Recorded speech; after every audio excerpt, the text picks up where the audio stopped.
وہ اپنے گھروں میں ہی نماز پڑھنے لگ گئے۔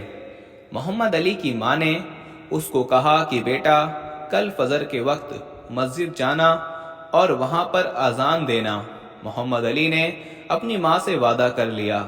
رات ہو گئی، دونوں ماں بیٹے نے کھانا رات کا کھایا اور سونے چلے گئے۔ رات کا آخری پہر تھا جب محمد علی کی ماں کی اچانک طبیعت خراب ہوئی اور ان کو دل کا دورہ پڑا اور وہ اس دنیا سے چلی گئیں۔ محمد علی اب بھری دنیا میں اکیلا ہو گیا تھا۔ اس نے اپنی ماں کے کفن دفن کا انتظام کیا اور اپنی ماں کو دفن کر دیا۔ وہاں کے سب لوگ محمد علی کو دیکھ کر ہنستے اور کہتے کہ تمہارے باپ کو جس طرح ہم نے تشدد کیا اور وہ مر گیا، تم کو بھی ہم مار ڈالیں گے اگر تم اپنے دین سے باز نہ آئے۔ دوستو، محمد علی باقاعدگی سے 5 وقت کی اذان دینے لگا اور مسجد میں نماز پڑھا تھا۔ کچھ لوگ بھی ہمت کر کے اب نماز پڑھنے آنے لگے، اور ان لوگوں نے جب دیکھا کہ محمد علی ان کی بات نہیں مان رہا، سب نے مل کر ایک رات محمد علی کو بہت مارا پیٹا، اس کو دھمکیاں دیں کہ تم اس گاؤں کو چھوڑ کر یہاں سے چلے جاؤ اگر تم کو اپنی جان پیاری ہے۔ لیکن دوستو، محمد علی اپنے مذہب پر ثابت قدم رہا۔ محمد علی کو اپنی ماں سے کیا ہوا وعدہ یاد تھا۔ ان لوگوں نے ہر طرح کے طریقے استعمال کر لیے، لیکن محمد علی نے اپنا کام جاری رکھا۔ محمد علی ایک بہت ہی نیک اور اللہ کا بندہ تھا، جو ساری رات اللہ تعالیٰ کی عبادت کرتا تھا۔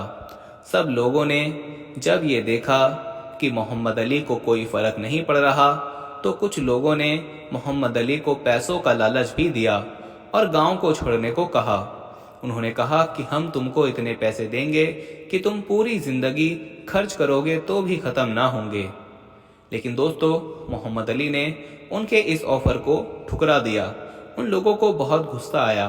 انہوں نے سوچا کہ کوئی ایسی چال چلنی چاہیے، کوئی ایسا منصوبہ بنانا چاہیے کہ محمد علی خود ہی اس جال میں پھنس جائے۔ سب لوگ رات کو اکٹھے ہوئے اور منصوبہ بنانے لگے کہ ایسا کیا کرنا چاہیے۔ انہوں نے محمد علی کو دھمکا کر بھی دیکھ لیا، اس کو مار کر بھی پیسوں کا لالچ بھی دیا، لیکن سب بیکار رہا۔ اچانک مجمع میں سے ایک شخص بولا کہ کیوں نہ محمد علی کو اس کے نفس کے ہاتھوں ہی مار ڈالتے ہیں، اس کو اس کے دین سے ہی ہٹا دیتے ہیں۔ سب لوگوں نے طے کیا کہ ایک جوان لڑکی جو بہت ہی خوبصورت ہو، جس کے حسن کو دیکھ کر محمد علی بھی پگھل جائے، اس کا انتظام کیا جائے اور اس لڑکی کو اپنے ہتھیار کے طور پر استعمال کیا جائے۔ پھر دوستو، اس لڑکی کا انتخاب کیا گیا جو بہت ہی حسین تھی، ایسا حسن کہ ہاتھ لگانے سے بھی میلا ہو جاتا۔ اس لڑکی کو اچھے کپڑے پہنائے گئے، اسے رات کے وقت محمد علی کے پاس مسجد بھیجا گیا۔ دوستو، آدھی رات کا وقت تھا، محمد علی مسجد میں عبادت کر رہا تھا۔ وہ لڑکی مسجد کے دروازے پر آ کر محمد علی کو پکارنے لگی۔ آواز سن کر محمد علی پریشان ہو گیا کہ اتنی رات کو کون ہو سکتی ہے۔ خیر، اس نے مسجد کا دروازہ کھولا تو یہ دیکھ کر ایک دم حیران ہوا کہ اتنی رات میں یہ لڑکی کہاں سے آئی ہے اور یہ کون ہے۔ محمد علی نے اس سے پوچھا، جی فرمائیں، کون ہیں آپ اور آپ کو کیا کام ہے؟ وہ لڑکی ڈرامے بازی کرنے لگی اور کہنے لگی کہ میں بہت دور سے آئی ہوں، میں نے آگے سفر پر جانا ہے، لیکن رات کافی ہو گئی ہے، میں اکیلی ہوں، کیا آپ مجھے ایک رات اس مسجد میں رہنے دے سکتے ہیں؟ محمد علی اس کی یہ بات سن کر بہت حیران ہوا اور کہنے لگا، نہیں، میں آپ کو مسجد میں نہیں رکھ سکتا کیونکہ میں یہاں اکیلا ہوں، آپ ایک جوان لڑکی ہو اور میں بھی ایک مرد ہوں، اس لیے میں آپ کو اپنے ساتھ مسجد میں نہیں ٹھہرا سکتا، لوگ باتیں بنائیں گے اور میں یہ نہیں چاہتا کہ کوئی ایسی بدنامی ہو۔ وہ لڑکی رونے لگی اور گڑ گڑانے لگی کہ میں کہیں بھی ایک کونے میں پڑی رہوں گی، ایک رات کی تو بات ہے۔ محمد علی نے سوچا، پھر کہا کہ ٹھیک ہے، میں تمہیں گھر لے چلتا ہوں، لیکن میرے گھر میں ایک ہی کمرہ ہے جس میں میں سوتا ہوں۔ وہ لڑکی روتی رہی۔ کافی دیر گزر جانے کے بعد محمد علی نے اس سے کہا کہ ایک شرط پر میں تم کو اپنے گھر میں رکھ سکتا ہوں، صبح سورج نکلنے سے پہلے تم یہاں سے روانہ ہو جانا تاکہ کسی کو پتہ نہ چل سکے، اور تم کمرے کے اندر سو جانا، میں باہر سو جاؤں گا۔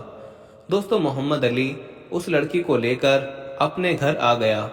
سردیوں کے دن تھے لیکن پھر بھی محمد علی باہر سو گیا۔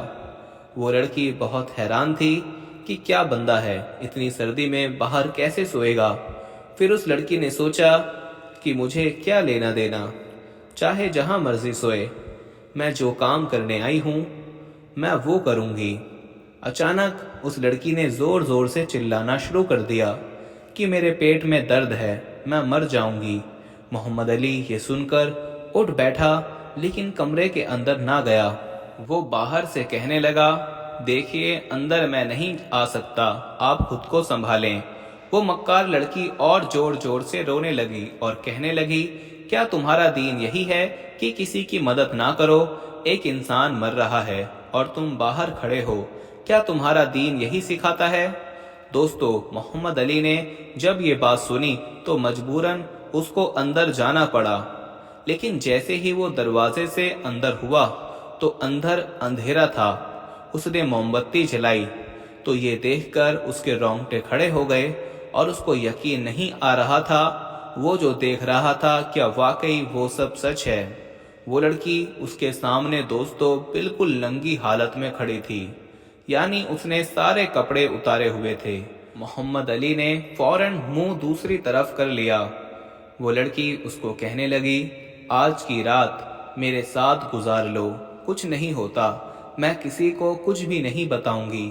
محمد علی، جس کا نفس اس کو یہ سب کرنے پر مجبور کر رہا تھا، کیونکہ انسان کے سامنے دوستو جب عورت ایسی حالت میں ہو تو کوئی بھی مرد خود کو قابو میں نہیں رکھ سکتا۔